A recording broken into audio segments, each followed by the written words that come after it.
So most of us who are in school, including myself, have had winter break these past couple weeks. We have been playing video games. I've been having a pretty good break. I hope you have too. And a lot of the time during this break, I've been playing a lot of Call of Duty, Overwatch, and Warframe. Now with COD, I've been really trying to find the best class, the best fit that would help me with my everyday playstyle. Because I like to run in fast, I like to slide, I like to get kills, and I like to get score streaks, and I'm sure you do too.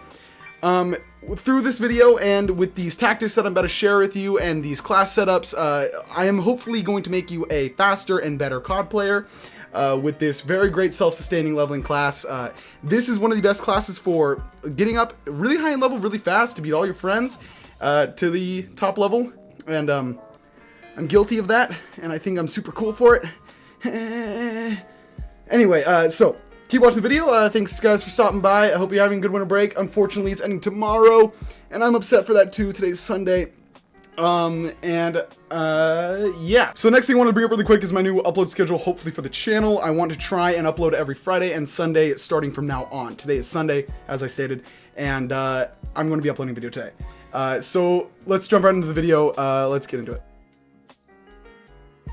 So with this specific class in general, you're going to be acting like a lone wolf. You're going to be running around on your own. You're going to be sliding in and out of combat. You're going to be healing and depending on yourself. This class is built for this. This class is built for fast gameplay. This class is built for, clutch moves. You can run in and out of combat on a dime, and you can heal yourself with the stim shot, which is one of the bigger things that I will get into later. The first thing that I'm actually going to jump into here is the actual class build itself. So if you wanted to stop by and grab the build, you can do that and leave the video. But if you want to see its strengths, weaknesses, and an example of its strengths and weaknesses later on, stick with it, and I'll be getting into those.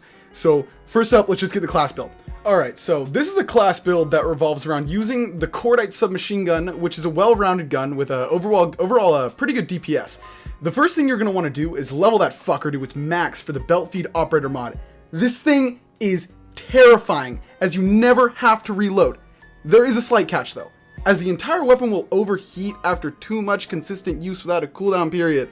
Slap on rapid fire and FMJ as an added fire rate and damage boost for hard to get out situations. And as I said earlier, stim shot is a necessity here, as you'll be running around the map alone, in and out of flank positions, and getting very close to the enemy. So, perk-wise, the two needed here are just in the perk 2 slot. Fuck Scavenger. Bellfeet gives you 600 extra rounds, and along with Dexterity, a perk that increases your slide distance as well as your slide speed, which is the main intent here, because with Dexterity you can also, mantle over walls easier, switch weapons faster. That's not the main concern here. You're not going to be needing a secondary weapon. You're able to pussy out of situations you don't want to be in pretty much. So, you can also use it for getting out of situations where your gun overheats, like what I did here.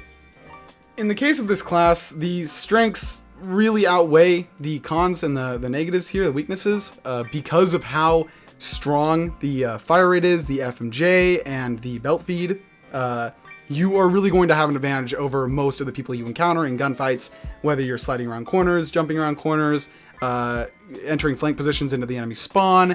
You're going to be constantly running, hip firing, and aiming down your sights with this weapon, which actually has a pretty good range, so you don't have to be afraid of that.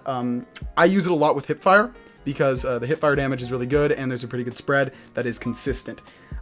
With strengths though, that includes this class, you're going to be leveling up a lot faster because of the amount of damage you're going to be putting in, and the amount of kills you're going to be getting, how much you're going to be running around the map. Pretty much just your overall versatility as a player will be increased with this class. You're going to be getting a lot more score streaks, which means you're going to be getting a lot more XP faster.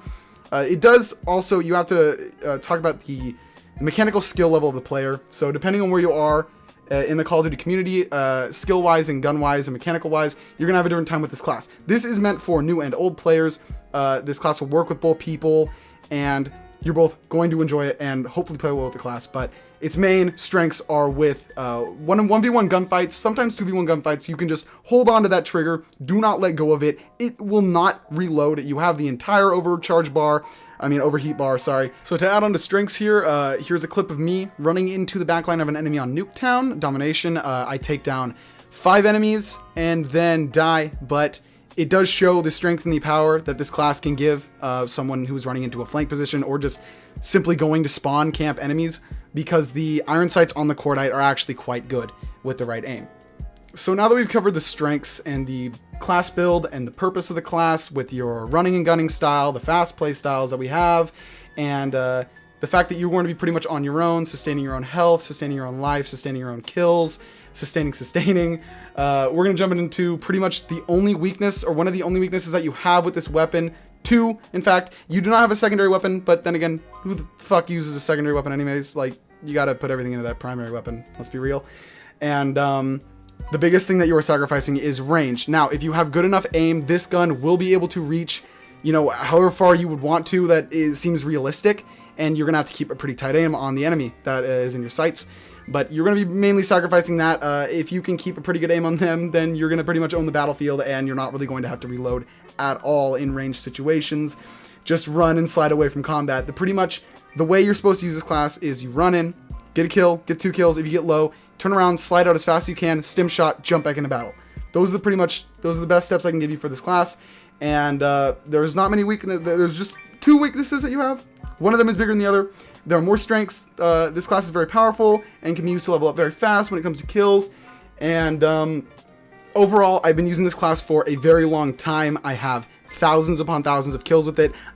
When we had double XP come out for an only Nuketown class, game mode, I solely played Nuketown with that Cordite class setup and got, you know, I prestiged probably 3 or 2 times in one day one time from just no lifing it with that class. But you can run and gun to just the extent of your happiness with this class. So to conclude the video, and I think we already did pretty much conclude it, I'm just gonna end it here.